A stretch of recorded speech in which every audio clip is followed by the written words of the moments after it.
Bon dia and good morning. I'm Aman. Welcome to my video. On today's episode, I want to cover with you setting up a business in Portugal.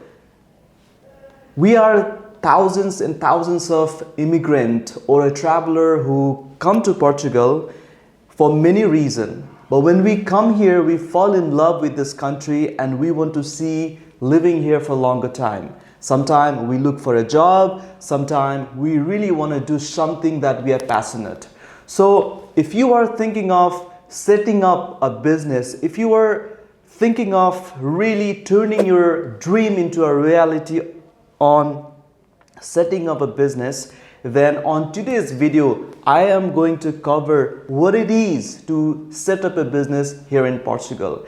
So today I have very special guest, lawyer Ricardo Fernando, who have been working on helping people to set up a business. Without taking further, I'm going to welcome our special guest today, and I'm going to cover the insights on setting up a business here.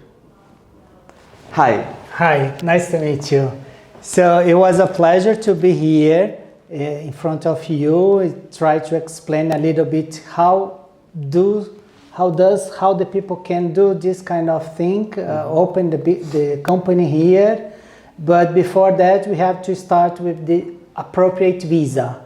So as we are talking about the foreign people, we must have the D2 visa, which is the appropriate visa that Portugal gives to the person who wants to open the company or to work here in terms of doing a business here in Portugal. Okay. As you said, Portugal is one of the most favorable country in Europe to have this kind of visa, especially because Portugal needs a lot of the labor force, you know. So, Ricardo, I want to a little bit start with your background. Like, how did you came to this profession as helping, as assisting people to set up a business?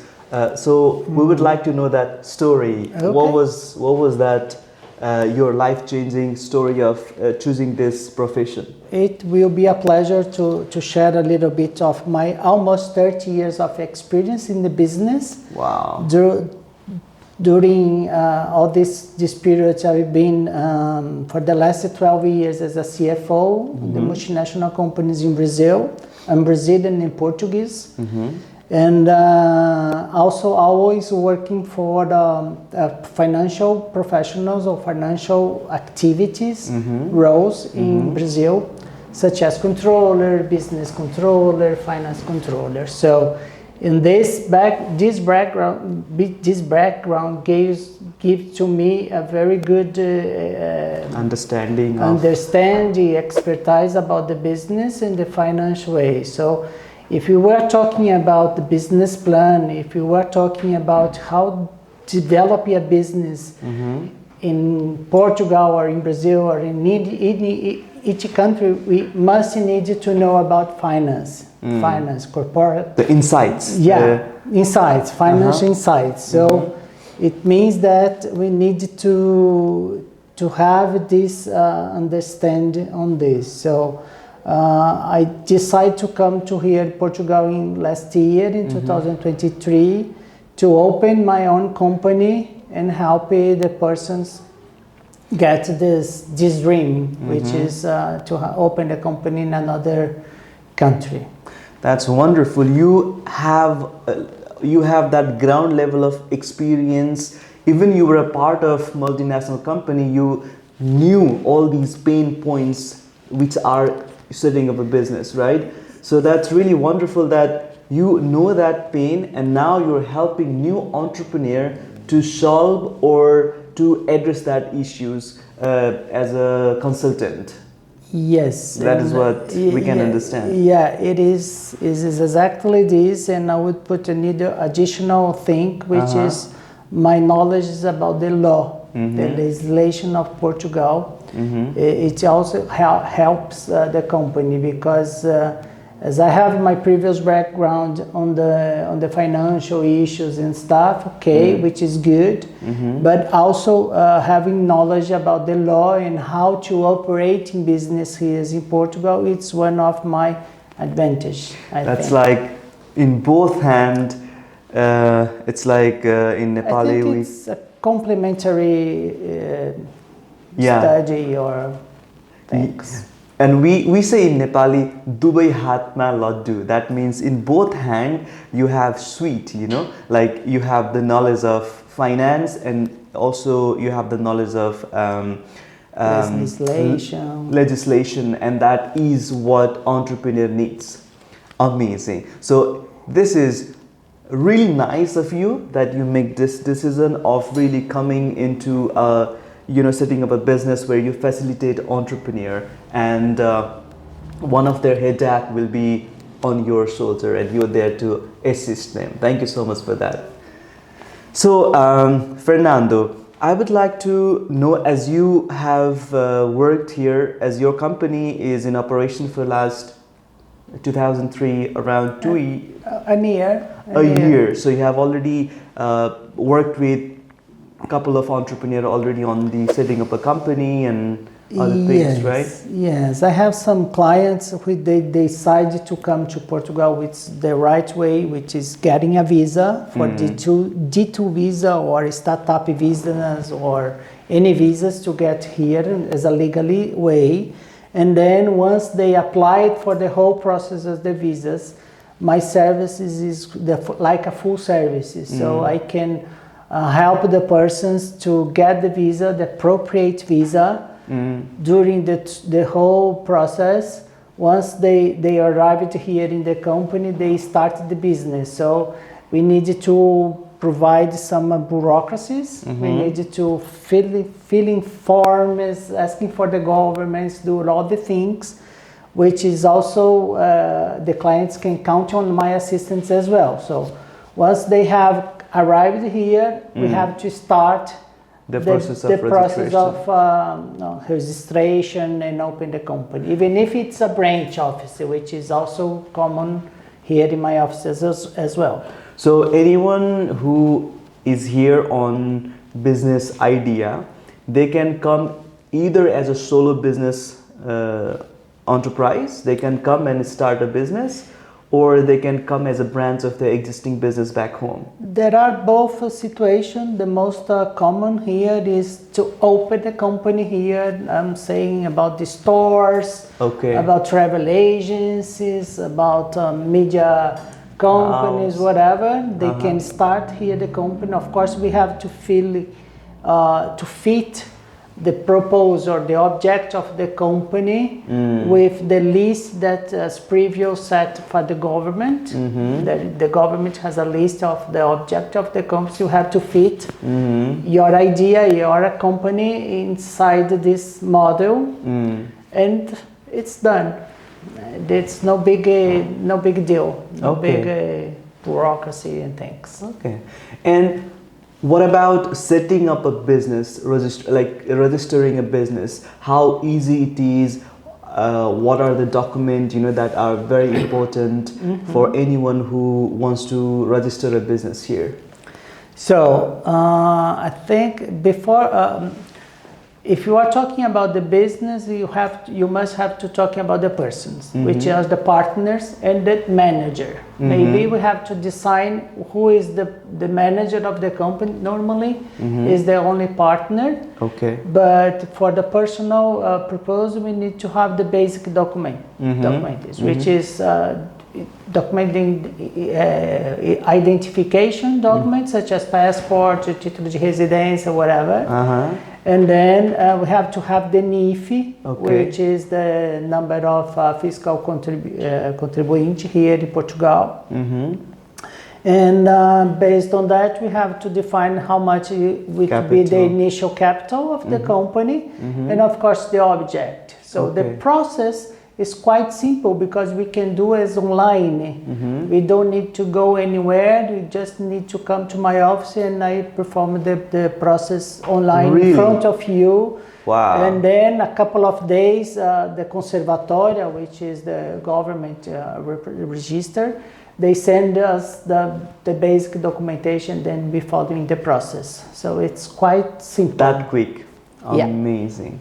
Because, in Asia, I traveled multiple countries around Asia, and I have seen their entrepreneur really, carrying this pain and frustration of they really want to do something, but because of this registration process, it takes too long time, these approval, that approval, and it really frustrates them and it kills their idea. But it's amazing how Portugal government is letting entrepreneur to do everything online.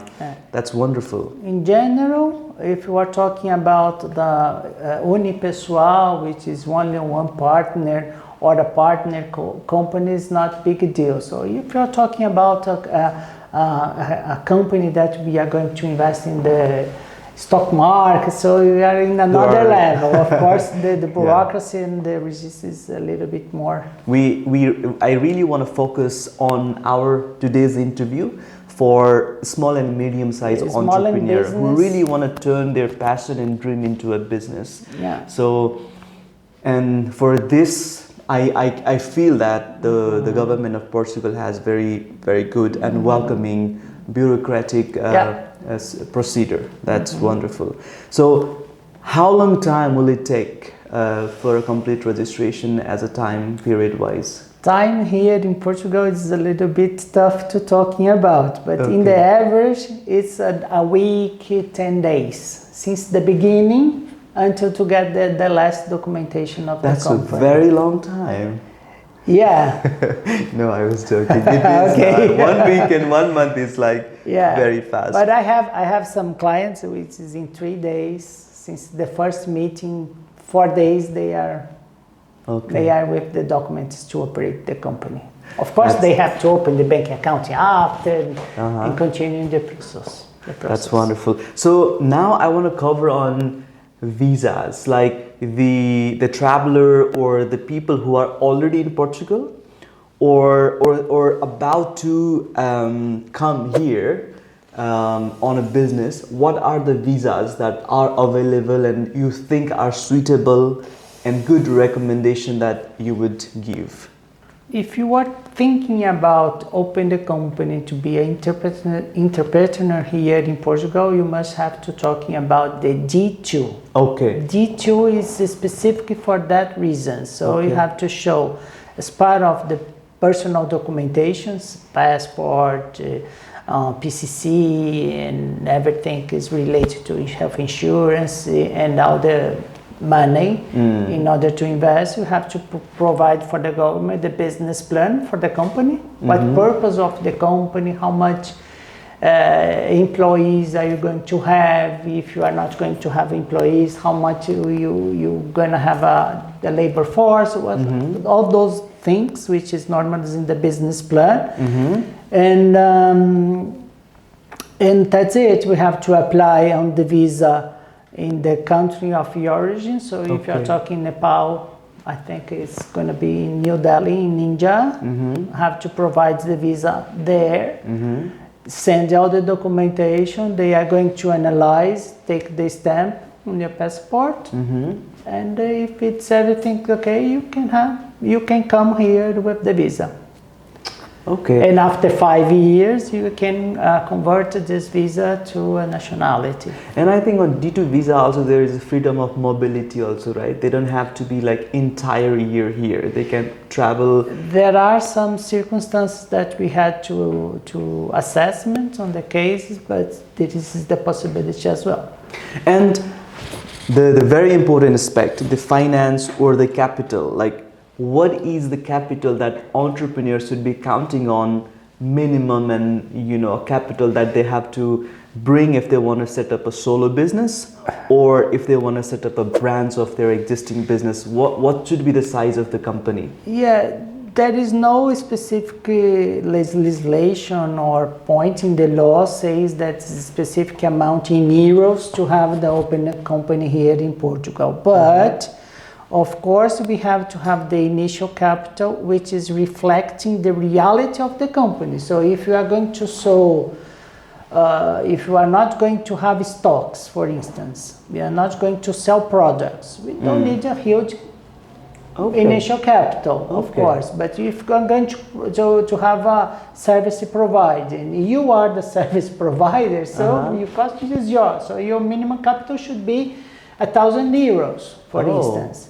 But if you are going to open the restaurant, and you have to buy the stuffs and things, so we are not going to open a restaurant with 500 or 1,000 of euros. So you must recommend 5,000 euros. So it's all the conversation that I've always talking to my clients in order to advise the way, but it's depending. I see. So it will be all based on the nature of business that the nature individual of is the business, definitely doing. That's wonderful.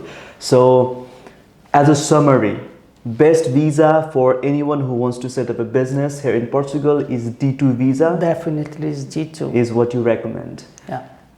Wonderful. Thank you so much for your time. Anything at the end you would like to share for our audience who are watching our interview? Anything, any information you think should also be, shared so that they can get the right information? So the last words I would like to say that is, if you are intended to come to Portugal, you need to apply for a visa. So if you get the initial process, start with the visa, and then came to Portugal and following the law and the regulation, definitely you're gonna be a success entrepreneur. That's great. Really, it sounds like Portuguese government have this welcoming environment for entrepreneur really to turn their dream into a reality of setting up their businesses, and we look forward to be part of their journey. And I want to thank you so much for your availability and for your insights that you have gained over these 20 years, and this is definitely going to aid value for our audience. And based on their queries or questions, if I have any specific curiosity that I receive from my audience, I look forward to give you another trouble. Okay. To again ask you. I come to you and we do another series of addressing that issues. And of course, if there is anyone who really want to apply for this visa, then I can recommend you. Yeah, it will be and a you pleasure. would be a right person to get in touch with, isn't it? Yeah, definitely. And I will be very happy since to the do beginning that. until the end of the until they're going forward with the company, not the end of the company, because we're not going to end the company, we're going to continue the company. That is great. Thank you so much, Fernando. No, thank you. So much. Bye-bye. Bye. Thank you.